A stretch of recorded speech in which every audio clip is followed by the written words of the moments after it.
नमस्कार दोस्तों, स्वागत है आपका हमारे यूट्यूब चैनल सूर्य आईक्यू एकेडमी में। आज हम स्टडी करेंगे द मौर्यन एम्पायर, मौर्य साम्राज्य। इस वीडियो में मैं जो भी नोट्स यूज़ कर रहा हूँ वो आप हमारी ऐप सूर्य आईक्यू एकेडमी से डाउनलोड कर सकते हैं या हमारे टेलीग्राम चैनल से भी डाउनलोड कर सकते हैं। दोनों की लिंक मैंने कमेंट सेक्शन में पिन करके रखी है, आप वहाँ से डायरेक्ट डाउनलोड कर लीजिए। उसके बाद में ये वीडियो देखेंगे तो आपको ज़्यादा अच्छे से समझ में आएगा। चलिए शुरुआत करते हैं आज हमारे chapter the Maurya umpire, the Maurya साम्राज्य की। मौर्य साम्राज्य, मौर्यन एम्पायर पहला ऐसा एम्पायर था जो कि सब कॉन्टिनेंटल एम्पायर था, उपमहाद्वीपीय एम्पायर था। ये पूरे साउथ एशिया में फैला हुआ था, इसलिए इसको सब कॉन्टिनेंट एम्पायर। और ये 324 to 187 ईसा पूर्व था।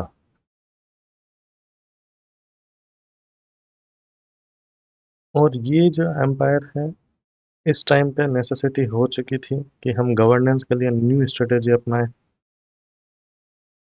और जिसमें सैद्धांतिक राज्य कला और थ्योरेटिकल स्टेफ्ट का यूज हो, और इंपीरियल पावर का दर्शन हो, साम्राज्यवादी शक्तियां हो उसमें, जो कि अर्थशास्त्र में भी कहा गया है। तो ये एक पहला एम्पायर था जिसमें कंप्लीट स्टेट क्राफ्ट और इंपीरियल पावर का आपको नज़ारा मिलता है।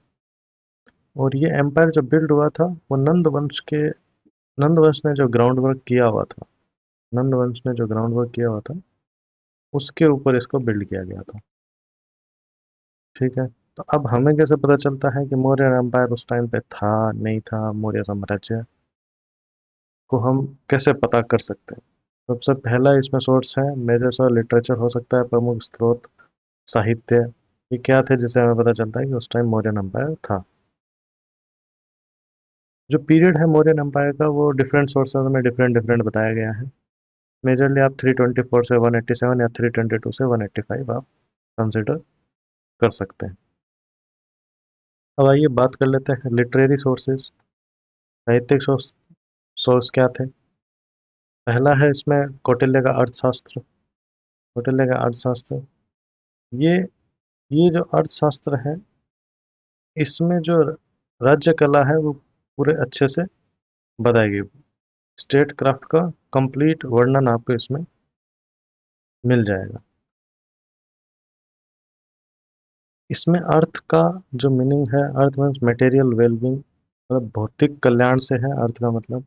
अर्थशास्त्र को आप डिफाइन कर सकते हैं, it is a branch of learning dealing with the means of acquisition and protection of the earth। अर्थ से पृथ्वी, पृथ्वी के अधिग्रहण और संरक्षण के जो भी साधन है उससे संबंधित एक ज्ञान की शाखा आप बोल सकते हैं। अधिग्रहण हो गया उससे पृथ्वी, उसको अर्थशास्त्र बोलते हैं। कौटिल्य ने ये बोला है कि अर्थ सुपीरियर है धर्म और काम से, बिकॉज धर्म और काम दोनों अर्थ पे ही डिपेंड करते हैं। पैसा है तो सब कुछ है। और जो अर्थशास्त्र है वो 15 बुक से कंसिस्ट है, अधिकरण। इसमें पहली जो 5 बुक्स है वो इंटरनल एडमिनिस्ट्रेशन तंत्र, इंटरनल एडमिनिस्ट्रेशन आंतरिक प्रशासन से संबंधित है। नेक्स्ट 8 बुक्स जो है वो इंटर स्टेट रिलेशन से संबंधित है, अंतर्राज्य संबंध से। तो फाइनल 2 कवर्स मिसलेनियस, बाकी में मिसलेनियस टॉपिक है। और जो रिपोर्ट्स है वो फेमीन अकाल का मेंशन करते हैं, और no category of slave, no category के दास का वर्णन भी करती है अर्थशास्त्र। अब दूसरा लिटरेरी सोर्स क्या है जो मौर्य एम्पायर को दर्शाता है, वो है मेगस्थनीज की इंडिका। मेगस्थनीज की इंडिका, मेगस्थनीज एक ग्रीक एम्बेसडर था, यूनानी दूत था, जो कि सेल्यूकस ने भेजा था चंद्रगुप्त मौर्य के कोर्ट में। हालांकि जो मेगास्थनीज की इंडिका है उसका ओरिजिनल सोर्स तो लॉस्ट हो गया है, बट उसके कुछ कुछ टुकड़े मिले हैं, फ्रेगमेंट्स मिले हैं, उनसे हमें कई सारी इंफॉर्मेशन मिलती है। इसमें जो सोर्स है वो इसलिए प्रॉब्लमेटिक है क्योंकि ये अर्थशास्त्र से थोड़ा डिफरेंट है। ये रिपोर्ट करता है, जो इंडिका है वो बोलता है कि वहाँ पे कोई स्लेवरी नहीं थी, कोई दास की परंपरा थी नहीं। मेगास्थनीज ने जो डिफाइन किया है, उसने 7 टाइप के सोशल डिवीजन बताए हैं अपने इंडिका में। पहला फिलोसोफर हो गया, दार्शनिक हो गया, फार्मर हो गया, किसान, हर्ट्समैन, चरवाहा हो गए, हंटर शिकारी, आर्टिसन एंड ट्रेडर हो गए, सोल्जर हो गए, ओवरसीयर निरीक्षक हो गए, किंग के काउंसलर हो गए। ये सब बताया था। वो ये जो डिवीजन है, ये मेगास्थनी ने अपने अपने बुक में बताया है, बट कौटिल्य ने ऐसा कोई भी चीज नहीं बताई है। अब आइए हम बात कर लेते हैं इसके अलावा कहाँ पे इसका वर्णन है कि भाई मौर्य साम्राज्य था या नहीं था। तो इ- इसमें हम देख लेते हैं धर्मशास्त्र, पुराण हो गए, उसमें किंग की लिस्ट है, तो ये बताता है मौर्य साम्राज्य उस टाइम था। मुद्र राक्षस, मुद्रा राक्षस, ये 5th सेंचुरी का है। ये ड्रामा है एक, जो कि विशाख दत्त ने लिखा है। और ये रिवॉल्व करता है क्लेवर मैकिनेशन ऑफ चाणक्य। चाणक्य ने जो चालें अपनी चली थी, तो उसका वर्णन मुद्रा राक्षस में है। ठीक है। हमें बुद्धिस्ट लिटरेचर जहाँ तक स्टोरी होगी, दीघ निकाय, महावंसा, वो महावंश, और दिव्यावदान, दीपवंश, ये सारे जो टेक्स्ट हैं, वो भी डिस्क्राइब करते हैं कि मौर्य जो हैं वो क्षत्रिय मौर्य क्लेन से थे। और जहाँ तक स्टोरीज जो हैं, वो डिस्क्राइब करती है अनटचेबल्स को, जो अर्थशास्त्र में लिखी हुई भी है, जैसे चांडाल, निषाद, शबर। तो उनको इनह्यूमनली ट्रीट किया जाता था। इससे क्या पता चलता है कि मौर्यन एम्पायर उस टाइम एग्जिस्ट करता था। आ जाते हैं जैन के वर्क उस टाइम के। इसमें हेमचंद्र का परिशिष्ट पर्वन फेमस है, क्योंकि इसमें चंद्रगुप्त का जो जैनिज्म का कनेक्शन था वो बताया गया है। और इन जैन वर्क्स में फेमीन को भी बताया गया है, तो उस टाइम अकाल पड़ा था। ठीक है, वो चीज़ अपने अर्थशास्त्र में भी लिखी हुई है। ग्रीक और लैटिन नैरेटिव में अगर अपन देखें, यूनानी लिटरेचर में, तो उसमें चंद्रगुप्त मौर्य को सेंड्रोकोटस बोला गया है, और बिंदुसार को अमित्रोचेटस। और संस्कृत में अमित्रघात मतलब क्या होता है? द डिस्ट्रॉयर ऑफ पॉइंट, शत्रुओं का नाश करने वाला। ये किसको बताया गया है? बिंदुसार को। ओके। तो इस तरह हमारे लिटरेरी सोर्सेज जो हैं वो कंप्लीट होते हैं। आगे हम चलते हैं आर्कियोलॉजिकल सोर्सेज क्या हैं, जिसमें मौर्य समाज का वर्णन मिलता है। आइए अब देख लेते हैं आर्कियोलॉजिकल और एपिग्राफिक सोर्सेज। जो पुरातात्विक और अभिलेखीय स्रोत मिले हैं, उसमें हम मौर्य साम्राज्य का वर्णन देख लेते हैं। तो इसमें सबसे पहले है अशोक, सम्राट अशोक के inscriptions and addicts. Addicts, inscription मतलब शिलालेख या अभिलेख, और एडिक्ट्स मतलब आदेश या घोषणाएं। ये जो इंस्क्रिप्शंस और एडिक्ट्स मिले हैं, ये सम्राट अशोक के साम्राज्य की है। और ये प्राइमरीली जो है वो धम्म को दर्शाती है, धर्म को दर्शाती है। अशोक पहले किंग थे जिन्होंने डायरेक्टली लोगों से बात की थी, थ्रू इंस्क्रिप्शन। शिलालेख के मीडियम से पहले किंग थे, डायरेक्टली लोगों से बात करते थे। अब हम अगर इन एडिक्ट्स को क्लासिफाई करें, तो मेजर और माइनर रॉक एडिक्ट्स में, रॉक एडिक्ट्स पे क्लासिफाई कर सकते हैं, जो कि 14 एंड 15 थी रेस्पेक्टिवली। और मेजर और माइनर पिलर एडिक्ट्स में कर ले, जो कि 7 और 5 थी। इनकी पूरी लिस्ट वीडियो के लास्ट में आपको मिल जाएगी। लास्ट पेजेज में मैंने सारे रॉक एडिक्ट्स और मेजर और माइनर और पिलर एडिक्ट्स दोनों बताए हैं। ठीक है।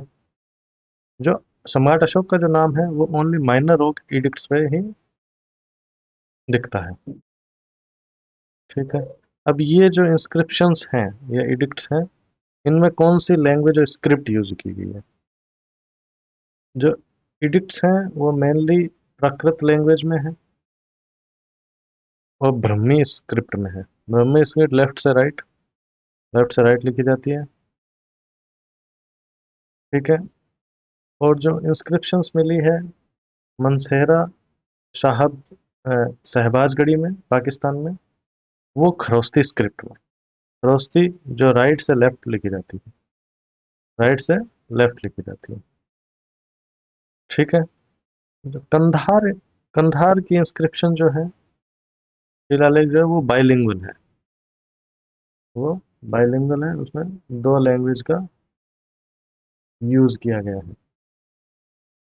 पहली ग्रीक यूनानी और दूसरी अरमाइक लैंग्वेज। ठीक है, ये दो लैंग्वेज का उसमें यूज हुआ है। अब इन एडिक्ट्स और इंस्क्रिप्शन की लोकेशंस क्या है? वो बहुत सारी हैं। मेरठ है, टोपारा है, कौशाम्बी है, सांची है, सारनाथ है, लोरिया नंदगढ़ है, लोरिया अरराज है, रामपुर है, लुम्बिनी नेपाल है, इन और अराउंड गंगा वैली ये है। ये बहुत सारी मिलती है। ये पूरी लिस्ट आपको लास्ट में मिल जाएगी, तो आप वो याद कर लीजिएगा, कई बार पूछ लेते हैं एग्जाम में। मटेरियल रिमेन्स की बात करें कि भौतिक अवशेष कुछ मिले हों, भौतिक अवशेष कुछ मिले हों मौर्य एम्पायर की। इसमें मेन जो साइट है वो पाटलिपुत्र है, और तक्षशिला है, मथुरा है, बीटा है। इस एविडेंस में अशोक के पिलर्स मिले हैं, और lion capital of Sarnath. Sarnath का सिंह अवशेष जो अपन हर जगह देखते हैं, ये नेशनल एम्ब्लेम भी है, इंडिया का, भारत का राष्ट्रीय प्रतीक है। तो ये सारनाथ में मिला है। और कॉइन्स मिले हैं जो कि मोस्टली सिल्वर हैं, और northern black polished ware an NBPW pottery, उस टाइप की पोट्री भी मिली है। रिलीफ मेजर्स और कोई भी अम, अवशेष मिले हों तो उसमें है चंद्रगुप्त मौर्य का वुडन का पैलेस मिला है पाटलिपुत्र में, और सोहगोरा कॉपर प्लेट इंस्क्रिप्शन जो है उससे भी पता चलता है कि मौर्य साम्राज्य का वर्णन है उसमें। और महास्थान इंस्क्रिप्शन जो है उसमें जो रिलीफ मेजर लिए थे जब अकाल आया था, जमीन जब आया था, तो रिलीफ मेजर जो सम्राट अशोक ने लिए थे उसका वर्णन उसमें है। इस तरह हमको क्या पता चलता है, आर्कियोलॉजिकल एविडेंसेस से भी हमें पता चलता है मौर्यन एम्पायर का। अब आगे चल लेते हैं।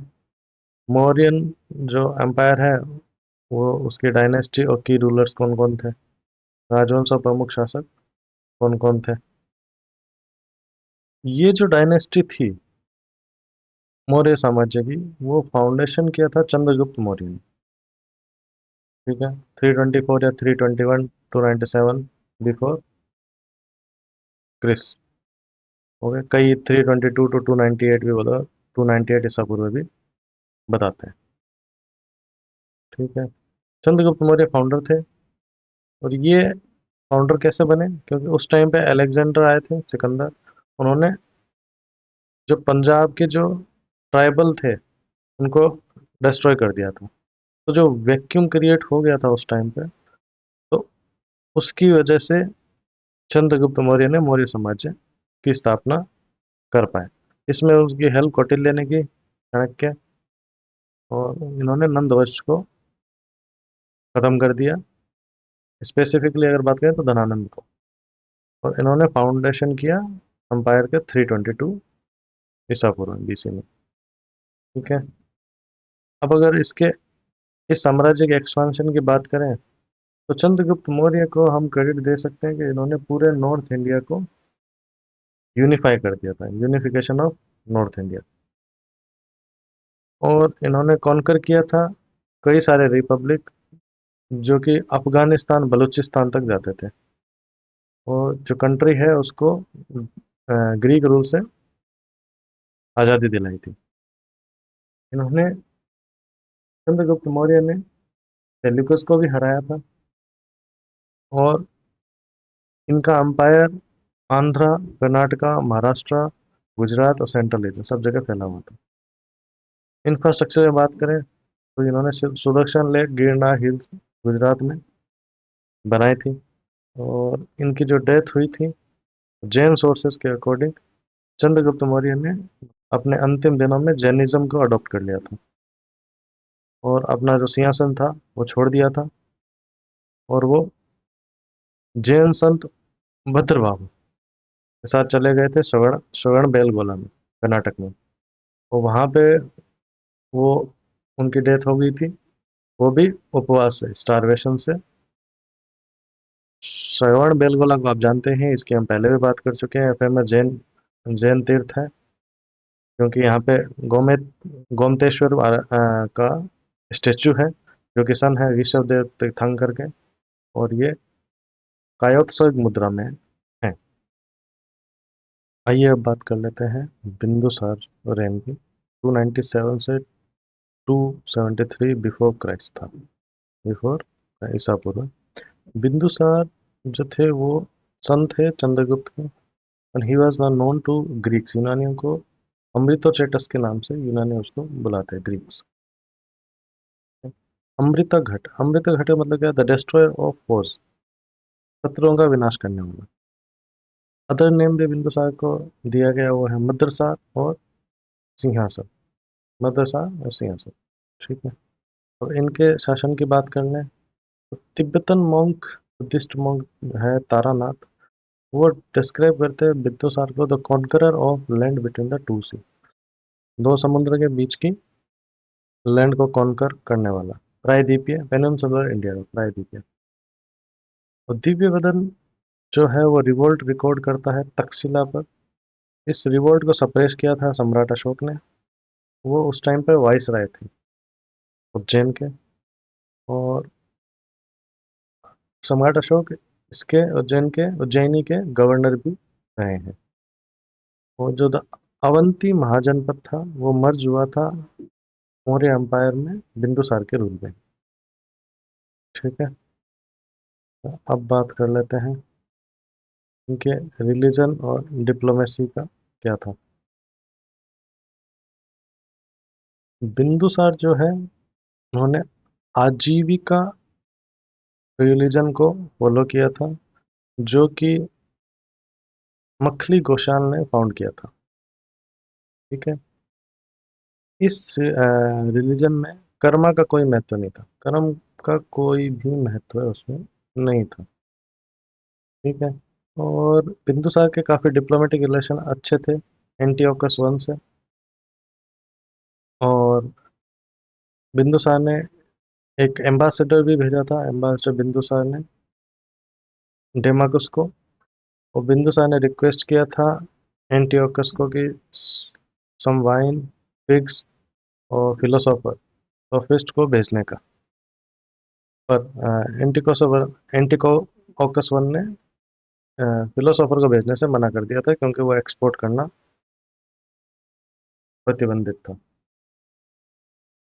ये फिलोसोफर को एक्सपोर्ट नहीं किया जा सकता था।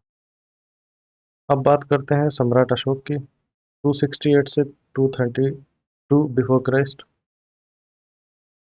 सम्राट अशोक का जो क्राउनिंग हुई थी 269 बीसी में हुई थी, और राधा गुप्ता ने इनकी हेल्प की थी थ्रोन पे बैठने के लिए। और इनके कई सारे उनको और नामों से भी जाना जाता है, जैसे देवान प्रिय, देवानंद प्रिय और प्रियदर्शी। इन नामों से भी इनको जाना जाता है। सम्राट अशोक के टाइम पे सबसे मेन जो वार हुआ था वो था कलिंगा का, उड़ीसा, कोस्टल उड़ीसा में। और ये हुआ था 261 बीसी में।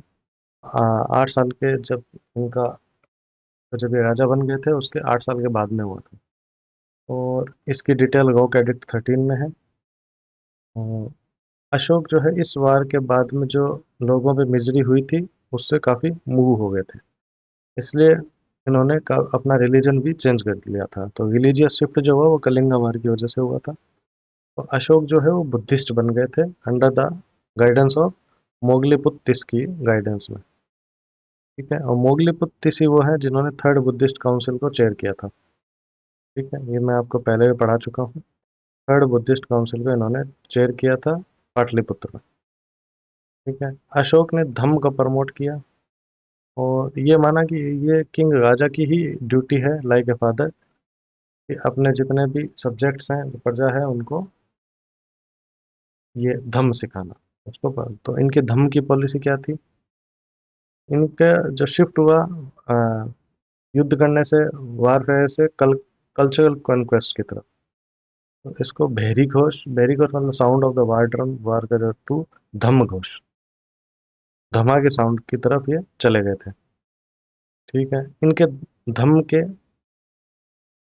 4 मेन पॉइंट थे। वो था टॉलरेंस, सहिष्णुता, सहिष्णुता होनी चाहिए, नॉन वायलेंस अहिंसा, गुड कंडक्ट, ओबेइंग पेरेंट्स हो गया, एल्डर्स, रेस्पेक्टिंग ब्राह्मण मॉन्क और वेलफेयर।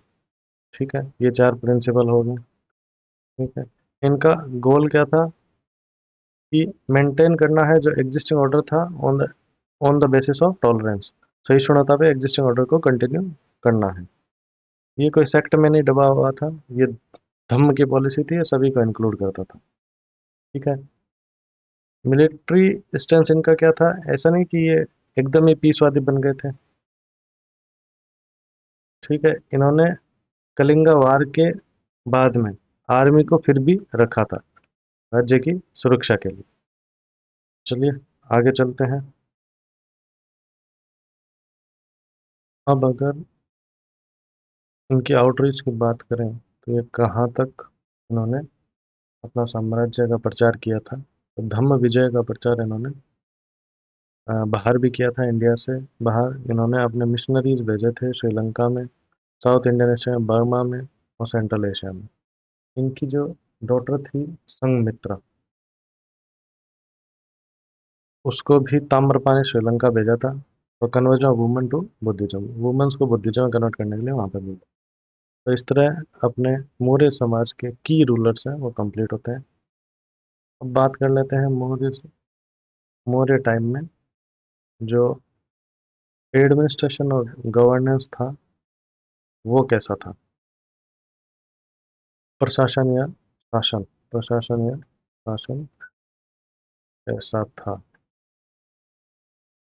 ऐसा था। ठीक है, जो मौर्य थे उनका जो प्रशासन एडमिनिस्ट्रेटिव शासन सिस्टम था, वो एडमिनिस्ट्रेटिव सिस्टम काफ़ी हाईली एलाबोरेट था, सोफिस्टिकेटेड था। सेंट्रल एडमिनिस्ट्रेशन था इसमें, केंद्रीय प्रशासन था, यहाँ पे मोनार्की थी, किंग जो थे वो ऑटोक्रेट थे, किंग के अराउंड ही पूरा राज्य चलता था।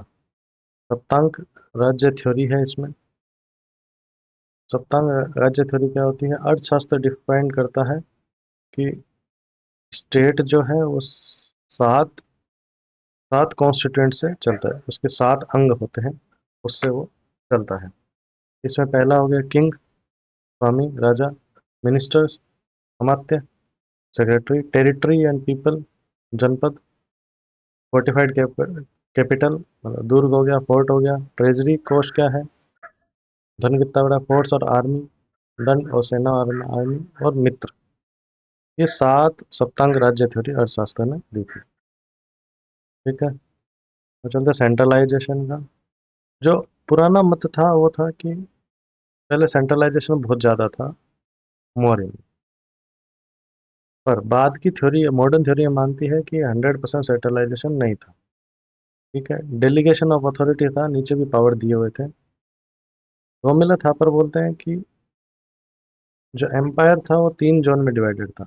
एक था metropolitan state Magadha, core area trade centre, और peripheral area free state society, with varying level of control, सबका कंट्रोल अलग अलग था और इनकी रिलेशनशिप भी अलग अलग थी। हम बात कर लेते हैं ब्यूरोक्रेसी की। ब्यूरोक्रेसी बहुत ज़्यादा थी, नौकरशाही, यू कैन से नौकरशाही, और यहाँ पे ब्यूरोक्रेसी काफ़ी थी, 2 डजन डिपार्टमेंट थे, हाईएस्ट ऑफिसर को तीर्थ बोला जाता था, और सुपरिंटेंडेंट जो है जो 26 डिपार्टमेंट को मैनेज करते थे उनको अध्यक्ष बोलते थे। धम ऑफिसर, एक न्यू कैडर ऑफ ऑफिशियल बनाई थी उन्होंने, धन महामात्रा, ये बनाया हुआ था टमाटा अशोक ने, टू स्प्रेड धम, धम का प्रचार करने के लिए। अब बात कर लेते हैं कि कौन कौन से उस टाइम अधिकारी थे, की ऑफिशियल कौन कौन से थे। और उन अधिकारियों क्या प्रमुख जो थे और वो क्या काम देखते थे। इससे रिलेटेड क्वेश्चन काफ़ी एग्जाम में पूछा जाता है, तो ये आप याद कर सकते हैं। मंत्री, चीफ मिनिस्टर को मंत्री बोलते थे। मंत्री परिषद अध्यक्ष, हेड ऑफ काउंसिल और काउंसिल ऑफ मिनिस्टर का हेड। पुरोहित, चीफ प्रिस्ट, पुजारी, मुख्य पुजारी, सेनापति, commander in chief. Yuvraj, Prince कौन था? युवराज, क्राउन प्रिंस। समाहर्ता, ये असेसमेंट करता था, कलेक्शन करता था रेवेन्यू का, रेवेन्यू कलेक्टर भी आप बोल सकते हैं। सन्निधता, ये स्टेट ट्रेजरी और स्टोर हाउस का इंचार्ज था।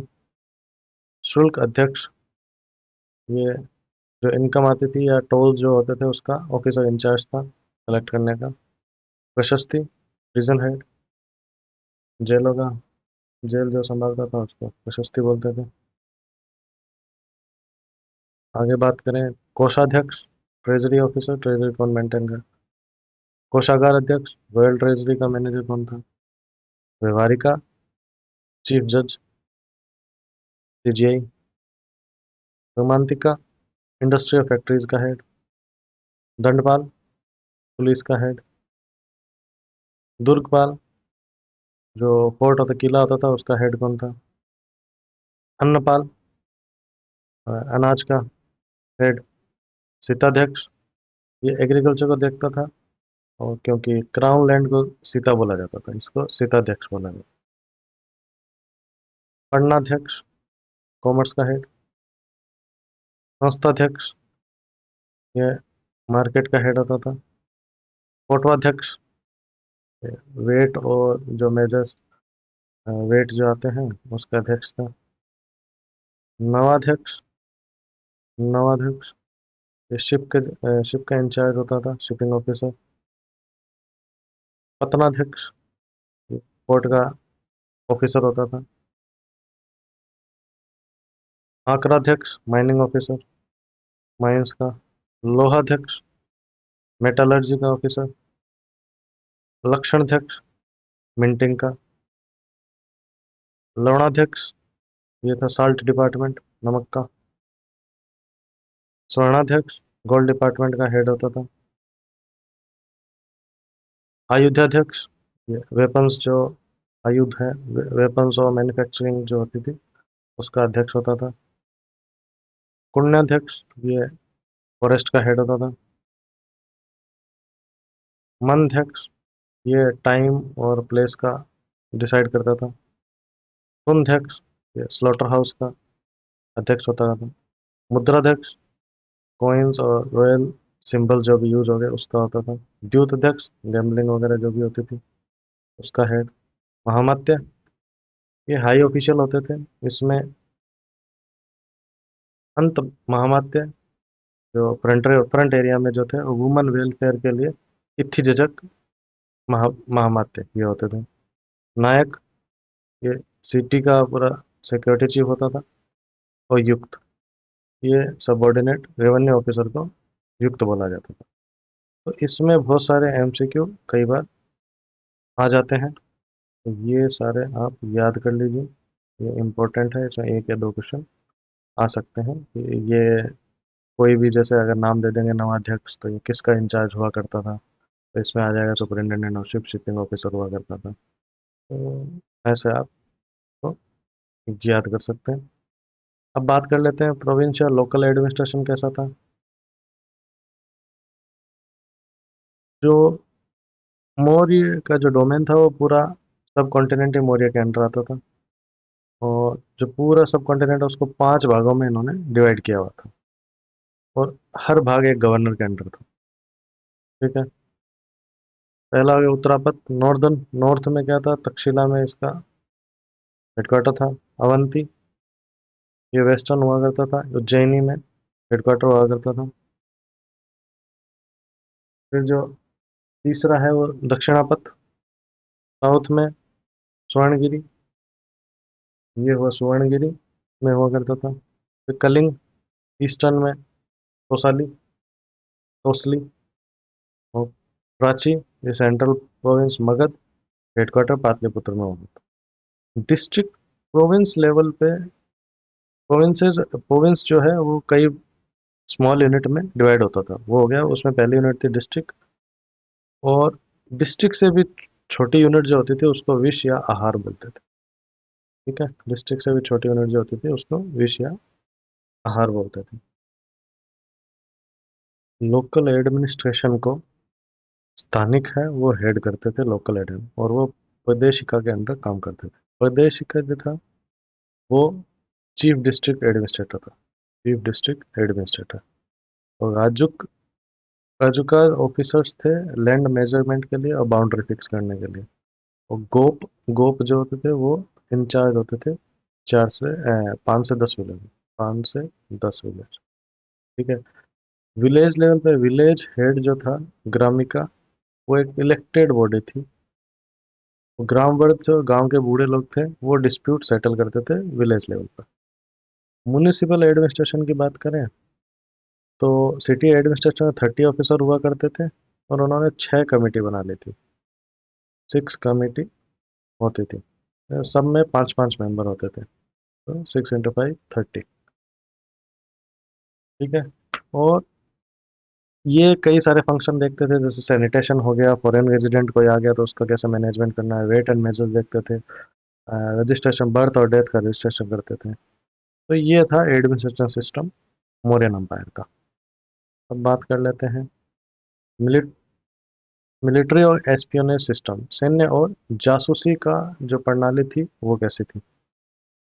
चंद्रगुप्त मौर्य ने मिलिट्री काफ़ी बड़ी रखी थी, आर्मी जो थी काफ़ी बड़ी थी। सोर्सेज सजेस्ट करते हैं कि 6 लाख फुट सोल्जर थे उसमें, 30,000 कैवलरी थी, 9,000 एलिफेंट थे, 8,000 से ज़्यादा घुड़सवार रथ थे, कैरियर थे, नेवी थी। और रिक्रूटमेंट जो था आर्मी में वो चारों वर्ण रिकमेंड करते थे, उस पर होता था। और ये जो आर्म्ड फोर्सेज है, ये इसका भी 30 मेंबर्स का बोर्ड होता था, ऑफिसर्स होते थे 30। और ये 6 कमेटियों में डिवाइड थे, 6 कमेटी थी। ठीक है। और ये पूरे मिलिट्री को देखते थे। अब उसमें मिलिट्री कौन कौन से, इन्फेंट्री होगी, कैवलरी होगी, पैदल सेना होगी, घुड़सवार हो गए, कैरियर हो गए, रथ सवार हो गए, एलिफेंट हो गए, नेवी हो गई, ट्रांसपोर्ट हो गई। ठीक है। अब बात कर ले जासूस एस्पियोनाज, जासूसी की। ये जासूसी के लिए कंप्लीट एक सिस्टम बना हुआ था। स्पाइस थे, गुड़ पुरुष, और जो किंग के लिए आइज एंड ईयर्स का काम करते थे। इसमें दो मेन टाइप के हैं, एक है संस्था जो वहीं पे रहता था, और एक संचारी था जो कि घूमता रहता था। तो ये बहुत सारे इन्फॉर्मर भी थे मौर्यन टाइम में। ठीक है। अब बात कर लेते हैं इकोनॉमी की। उस टाइम की इकोनॉमी कैसे थी और उसका मैनेजमेंट कैसे होता था। आर्थिक व्यवस्था, इकोनॉमिक मैनेजमेंट। रेवेन्यू में समाहर्ता हाईएस्ट ऑफिसर था। ये रिस्पॉन्सिबल था, असेसमेंट करेगा, कलेक्शन करेगा रेवेन्यू सारे सोर्स से। ठीक है। पीजेंट पे टैक्स लगाया जाता था, वो 1/4 से 1/6 के बीच में होता था। मोस्टली हर जगह 1/6 है। ठीक है। और टोल जो है वो टाउन के गेट पे कलेक्ट होता था। और कमोडिटीज तभी टैक्स देने के बाद ही टाउन में आती थी सेल होने के लिए।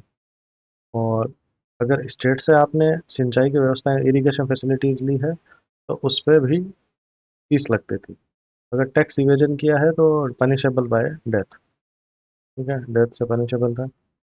वेजेस, वेजेस और करेंसी। सैलरी जो पे की जाती है कैश में पे की जाती थी पण में, वो 48,000 पण टू 60 पण ए ईयर होता था। ठीक है। पंच मार्क्ड कॉइन थे, मोस्टली सिल्वर के, ट्रांजैक्शन के लिए वो यूज होते थे। एग्रीकल्चर की बात करें तो इकोनॉमिक ग्रोथ थी एग्रीकल्चर की वजह से, आयरन टूल्स से, और बहुत सारे टाइप के प्रोडक्शन करने लग गए थे। और इंक्रीज हो गया था एग्रीकल्चर लैंड में, इरिगेशन फैसिलिटी, सिंचाई की व्यवस्थाएं भी आ गई थी। क्राउन लैंड को सीता बोला जाता था। और न्यू न्यू लैंड पे एग्रीकल्चर करने का प्रयास किया जाता था, शुद्ध लेबर को यूज़ किया जाता था। और न्यू पेजेंट जो भी थे, किसान थे, उनको मौर्य प्रशासन जो है वो सहायता भी देता था। और जो लेबर हायर किए जाते थे उनको कर्मकार बोला जाता था। और स्टेट की कुछ क्षेत्रों में मोनोपोली थी, जैसे माइनिंग हो गया, फॉरेस्ट हो गया, साल्ट हो गया, और लिक्कर सेल होगी, और आर्म्स मैन्युफैक्चरिंग हो गई, मेटल सेल हो गई, इन सब में उनकी मोनोपोली थी। अब अगर बात करें कि इंफ्रास्ट्रक्चर और अर्बन लाइफ कैसी थी, चलिए उस पर भी बात कर लेते हैं। तो कैपिटल की बात कर लेते हैं। पाटलिपुत्र कैपिटल थी मौर्य एम्पायर की, और मेगास्थनीज ने उसको डिस्क्राइब किया है कि पाटलिपुत्र एक बाउंडेड बाय डीप डिच, गहरी खाई से, और एक वुडन वॉल थी जिसपे 570 टावर और 64 गेट्स थे। कंस्ट्रक्शन में इन्होंने स्टोन का यूज स्टार्ट कर दिया था, बहुत ही ज़्यादा स्केल पे, और ब्रिक्स का भी यूज़ होना स्टार्ट हो गया था। ब्रिक्स का भी काफ़ी यूज़ किया था, और बहुत सारे वेल्स बने थे इस टाइम पे, ठीक है, ताकि सेटलमेंट डेवलप हो जाए रिवर के अलावा। उस टाइम पे नॉर्मल सेटलमेंट रिवर के आसपास होता था, बट अगर वेल्स का निर्माण हो गया तो सेटलमेंट वहाँ पे भी डेवलप हो सकता था। वो यहाँ पे स्टार्ट हुआ। और इस टाइम पे दो काफ़ी इम्पोर्टेंट पोर्ट थे, वो एक तमलुक इन मिदानपुर वेस्ट बंगाल में, ताम्रलिप्ति, और गुजरात में भरूच, ठीक है। अब अगर बात कर लेते हैं सामाजिक संरचना का, सोशल स्ट्रक्चर कैसा था उस टाइम पे। फोर फोल्ड वर्ण सिस्टम था, वर्ण सिस्टम उस टाइम पे था। सोसाइटी कास्ट और सब कास्ट में डिवाइडेड थी, बट वो जो कास्ट और सब कास्ट का जो डिवीजन था वो प्रोफेशन और ऑक्यूपेशन के बेस पे था। आपका जो प्रोफेशन हो गया उसके बेस पे वर्ण और कास्ट डिसाइड होती थी। लेबर स्लेवरी, उस टाइम स्लेवरी थी, दास प्रथा थी।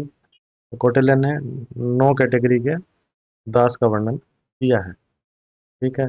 मोस्ट जो आर्टिस्ट थे, मोस्ट वो शूद्र थे, और उन्हें उनसे फोर्स लेबर विस्टी कराया जाता था।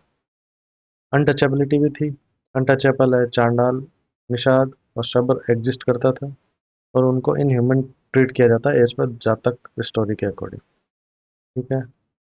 मैरिज का भी वर्णन है, और इसमें शंकर विवाह है, इंटरकास्ट मैरिज रिपोर्ट भी की गई है, मतलब अलाउ था। अनुलोम विवाह अलाउ था, मतलब ग्रूम जो था वो हायर कास्ट का होता था। प्रतिलोम ब्राइड हायर कास्ट की, तो वो भी अलाउ था। और पोजीशन वुमेन की जो पोजीशन थी वो काफ़ी डिटेरियोरेट हो गई थी। विडो रीमैरिज को बंद कर दिया गया था, और प्रोस्टिट्यूशन या गणिका प्रोस्टिट्यूशन काफ़ी एक्सपांड हो गया था।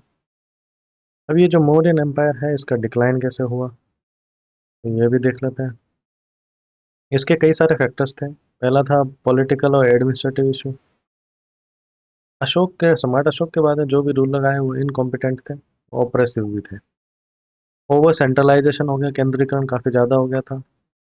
ब्यूरोक्रेसी भी काफ़ी नौकरशाही हो गई थी, और टैक्सेशन भी काफ़ी हेवी हो गया था। फाइनेंशियल क्राइसिस हो गया था, क्योंकि सम्राट अशोक ने अपना धम्म मिशन चलाने के लिए काफ़ी खर्चा कर दिया था। और मिलिट्री को भी नेग्लेक्ट किया गया था नॉर्थ वेस्ट फ्रंटियर में, क्योंकि अशोक की जो पॉलिसी थी वो नॉन वायलेंट अहिंसावादी हो गई थी। तो जो एटीट्यूड था, जो फाइटिंग स्पिरिट थी आर्मी की, वो कम हो गई थी, तो इसलिए मिलिट्री पे ध्यान नहीं दिया था वो। और ब्राह्मणिकल रिएक्शन, और जो ये रिचुअल्स वगैरह सम्राट अशोक ने बंद कर दिए थे, इससे ब्राह्मण्स में काफ़ी नाराज़गी थी। तो उन्होंने पुष्यमित्र शुंग को प्रीफर किया, उसको सपोर्ट किया। तो लास्ट मौर्यन किंग कौन था? बृहद्रथ। उसको किसने मारा था? पुष्यमित्र शुंग ने मार दिया था।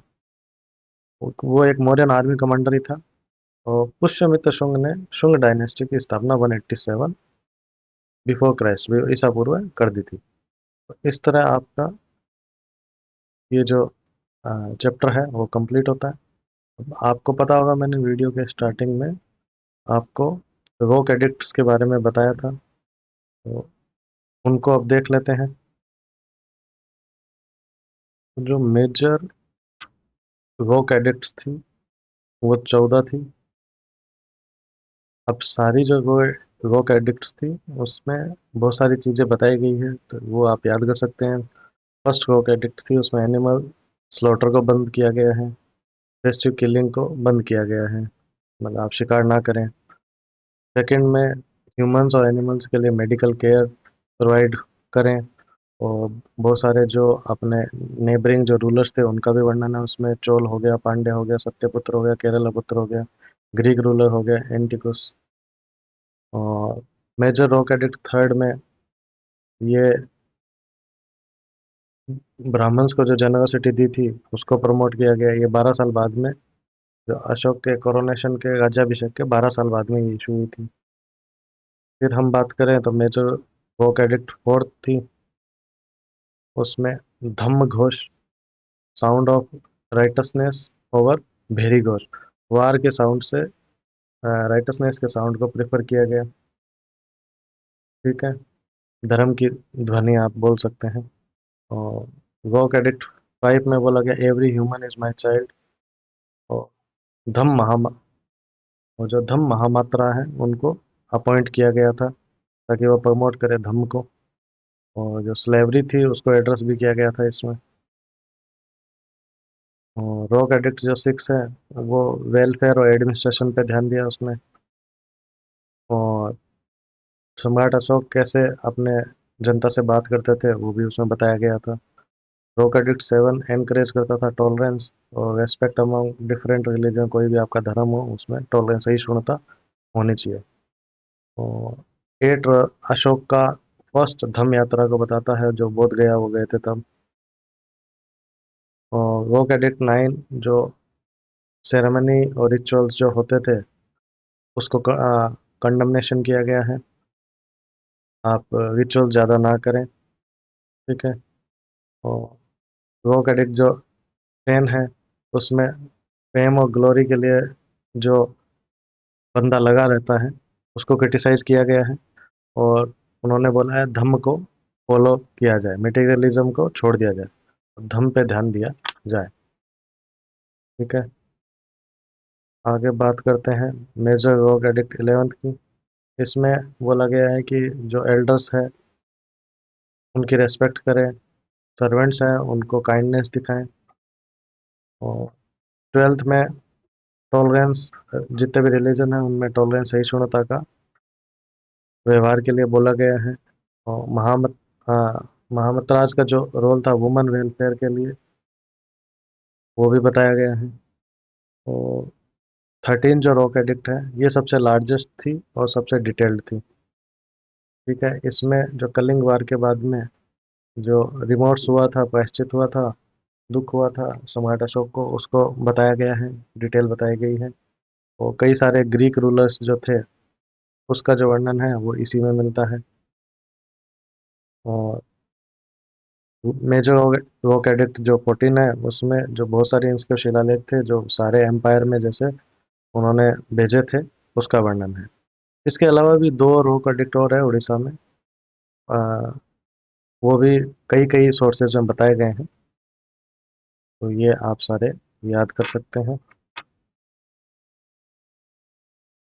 अब बात कर लेते हैं माइनर रॉक एडिक्ट की। माइनर रॉक एडिक्ट जो है ये 15 थे। और ये जो मेजर रॉक एडिक्ट थे वैसा ही मैसेज देते हैं, बट ये काफ़ी संक्षिप्त है। ठीक है, इसमें ज़्यादा कुछ नहीं लिखा गया है। और ये अच्छा, सम्राट अशोक के जो पर्सनल कमिटमेंट थे धर्म को लेके और जो गवर्नेंस को लेके उसको हाईलाइट करते हैं। ठीक है। और इन इन माइनर रॉक एडिक्ट में ही सम्राट अशोक ने आ, अपना पर्सनल नाम यूज किया है, देवान देवनामपिया, बिलव्ड ऑफ द गॉड्स।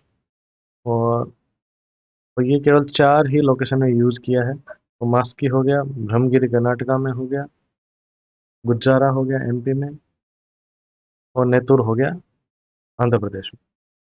ठीक है, अब बात कर लेते हैं मेजर पिलर एडिक्ट की। तो मेजर पिलर एडिक्ट ये 7 है।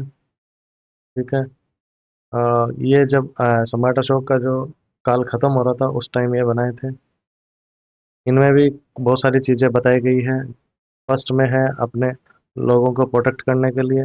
सेकंड जो पिलर है उसमें धर्म को डिफाइन किया गया है कैसे आपको मिनिमम सिन करना है। ठीक है, पाप सबसे कम करने हैं और बहुत सारे सद्गुण बताए गए हैं। कंपैशन होना चाहिए आप में, लिबर्टी, ट्रूथफुलनेस और प्योरिटी होनी चाहिए। ठीक है, उदारता, सत्यनिष्ठा, पवित्रता, इसको सबको, इसकी डेफिनेशन इसमें दी गई है।